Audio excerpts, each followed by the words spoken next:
comme vous l'avez suivi avec nous, ça a été une cérémonie officielle d'inauguration des locaux du BDHH au niveau du département du Sud.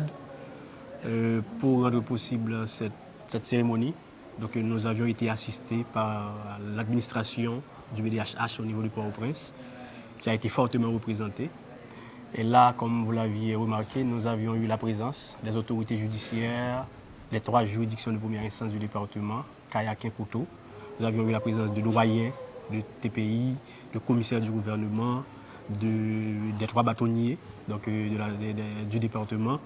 Et aussi, nous avions eu les représentants de différentes institutions déconcentrées de l'État, notamment Office de la protection du citoyen, OPC. Nous avions eu la présence de la BPM, la Brigade de protection des mineurs, de l'IBERS, Institut du bien-être social et de recherche, la présence également de la prison civile des Cailles, la DAP, et aussi nos différents partenaires au niveau du département. Les partenaires qui sont des institutions privées de défense des droits humains.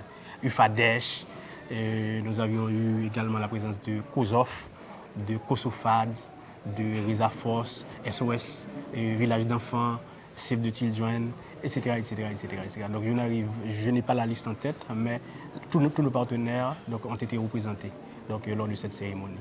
Et nous avions eu aussi la présence d'un cofinanceur qui est l'ambassadeur de Suisse, qui a été présent avec une forte délégation, bien entendu.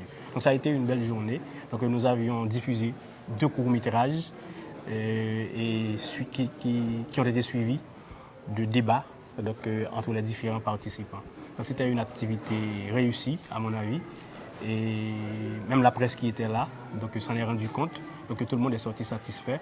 Et tous nos partenaires maintenant sont bien imbus du travail colossal que le BDHH est en train de faire et va continuer à faire au niveau du département. Déjà, l'impact se fait sentir parce que plusieurs dossiers qui nous sont déjà référés par nos partenaires ont déjà eu un dénouement heureux, bien entendu.